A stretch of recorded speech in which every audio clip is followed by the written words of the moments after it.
Hey guys, CRL Rosberg back at it again for another video, and this time we're back for AOR Season 17. We made it through Season 16, only just, but we're not quite in F2 like I planned. We may have somehow ended up in F1. The only reason for this is just because half the grid last season didn't sign up, and almost like the top 10 from last season in F2 got promoted to F1, which is a bit interesting to say the least. It's not something I planned, but you gotta make the most of what comes your way, I guess. We gotta make the most of our F1 while we can. We're here for 10 races, a 10-race season since F1 2019 is coming out pretty early. I might try and get a graphic on screen right now to show off all the races, but we'll be starting off at Albert Park, Australia, ending off at Brazil, going through Bahrain, China, Austria, skipping quite a few tracks in between that, Silverstone, Germany, Belgium, Italy, break week for the 9th of June, Japan, Brazil.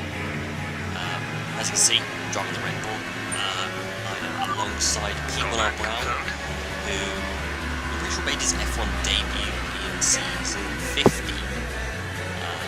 That was also my last season in F1, his first, and then I made the move to Tier 2, and he stayed last season. I think he did win the Monaco Grand Prix, so we've got race victories on our side, although I ain't got many, but then again neither was he. But as you can see, it's not like you need me to introduce it at this point. It is raining in qualifying, and pace in the wet usually has been decent in the past, but considering I didn't do it in practice in the wet, I don't think anyone did. It's going to be a bit of a risk going through turn 1. As you can see, I broke a little bit too early, just delayed my turn in a bit too much. I've lost so much time in just that first corner, it's ridiculous.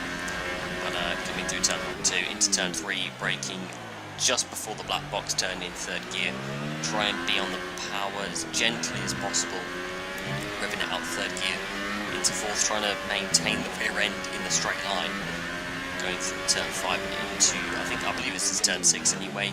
Hard braking, take up as much curve as possible, try not to use too much curve here. This corner was a pain in the arse, I kept nearly crashing. As you can see, losing the rear end a little bit as well, so things weren't going to plan. It's Veloce surprised that Alien himself is shot off to provisional pole position. Won't be nowhere near that, as you would expect, as I've got a notification on my laptop, but that's not the point. Coming through Sector 2, these two corners are the worst corners on the game. I'm going to say that now, at least when you're on the pad. But as you see, firing through the final sector, braking just before the 100 meter board, I believe. And now 5th gear, I'm going to drop down to 4th. Here we are. Simon retires. You would have seen him just go straight off the circuit. I guess he either locked up or just broke too late, maybe, I don't know. Running the final corner, losing the rear end and losing a bit of time there as well.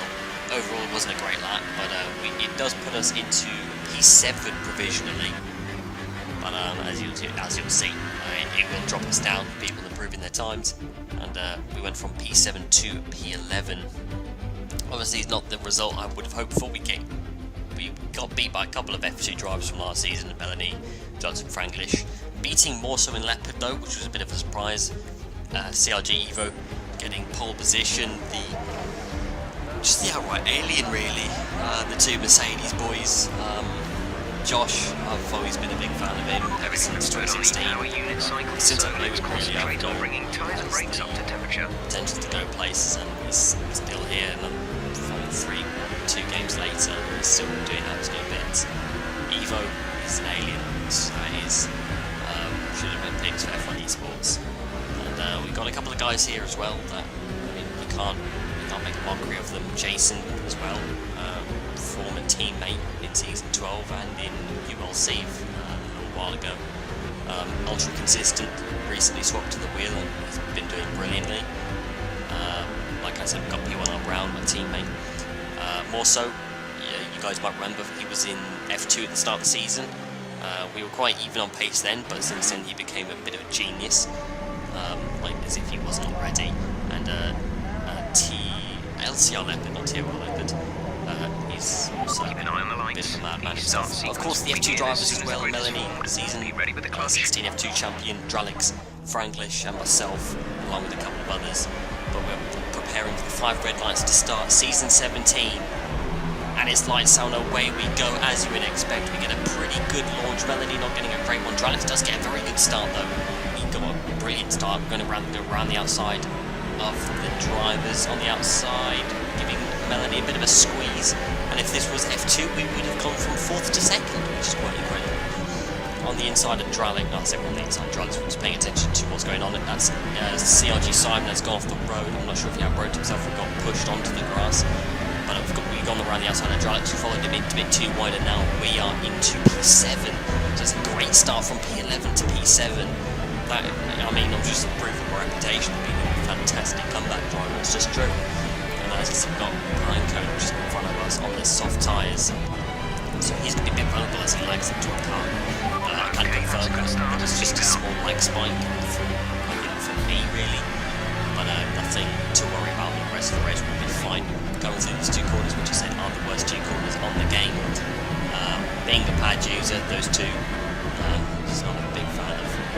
As you see, we're keeping on tabs with Pinecone, although he's on the soft compound tyres, and we've got Jason and P1 around just in front of him. I'm trying my best to keep in touch, because, I mean, my race depends on hopefully just being with them, but as you see, we're in a mockery of 10th, 11, and 12. VSR Dralix has got great pace in this race, as I learned in ILR just a couple of days before, giving him a bit of a squeeze on the exit of turn 13 and maintaining the place, trying our best to stay in touch with Pinecone. I didn't want to lose out on that DRS and slipstream, because I knew that if I can just get towed with these guys, I could be able to pull away from Dralix and the rest of the field and just secure a safe top 7. That's what I wanted. I just wanted, to be honest, I just wanted consistent points. You know, I could just get good points every race. I'd be pretty pleased with that. So like top 8 is my target. As you see, Dralix is coming back for another go. We're defending the inside line. He goes around the outside, giving a bit of a squeeze just before the turning. A little bit naughty, I think, but no harm has been done. Further round lap 3, coming into my favourite corners. As you can see, nailing the first part. The second part, not so much, as we nearly crashed. We're heading towards the barriers. And Dralix slipped through, so is Leopard. Melanie's a bit too far behind for anything else to happen. Yeah, made a mockery of that, didn't I? Yeah, that was a heart in the mouth moment, to be honest. Not much I can do about it. I know it's just a silly excuse, but I'm on the pad. There's nothing I can do. And I could just boast my ego and say I am the best pad user, but I mean, it's obviously I'm not. There's people that can do that section of the pad just absolutely fine. I just couldn't. Again, our second warning for the race. So now we are preparing ourselves for a race full of penalties, which is what we want to see. Keeping on the back of Dralix, who's also on the back of Leopard, who's made up his way from, I believe, P13 to net E7. I already forgot what position I was in. But as you can see, Dralix is pulling away a little bit. We're trying to do our best to keep up. We actually clipped the grass on entry of that corner. That made me poo myself a bit, and we lost a lot more time to the guys in front. Well, Franglish, she's in the back of us as well. We are lacking so much pace in this race at this point of the race. And to be honest, there was no point in me even fighting for this position. I basically let Franglish go, kind of hoping he would outbrake himself, which he sort of does. Runs on a bit wide, and I kind of sensed an opportunity, plus a little bit of lag. I was like, right, I've got to go to the outside. I was planning to find this position now, since I was in a better position, going to go right round the outside of him through turn 3. Oh, running out a little bit too wide. Wasn't quite sure if I was being squeezed or not, because I couldn't see his car. He was in my blind spot. But Franglish, he makes the move. We're still on the back of him. Are we going to go look up his inside in turn 6? No. We're going to just sit back, relax, and just allow the race to happen. Hopefully try and stay within his DRS slipstream. Melanie now on the back of us as well. That's someone I don't want to get beat by. That's MVP 0 going off the circuit. He's got wing damage, I believe, after maybe a bit of contact with P1R Brown, which isn't very good at all.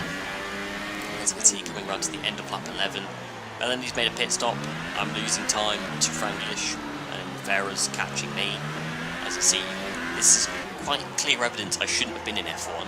I didn't belong in F1. Even if I sandbagged last season, I'm proving I shouldn't have been in F1. Pitting for the soft compound tyres, 2.8 second pit stop, I believe. I can't see it on the monitor. My screen, previous screen. But we do jump. Franglish, I forgot his name there. I wanted to say that was Pele from Colby. But no, we've jumped Franglish surprisingly somehow. I'm not quite sure, but you know what? I accept it. And Melanie on a lap worn soft tyres. Well, his tyres are going to be up to temperature as well. We're trying to get ours up to temperature.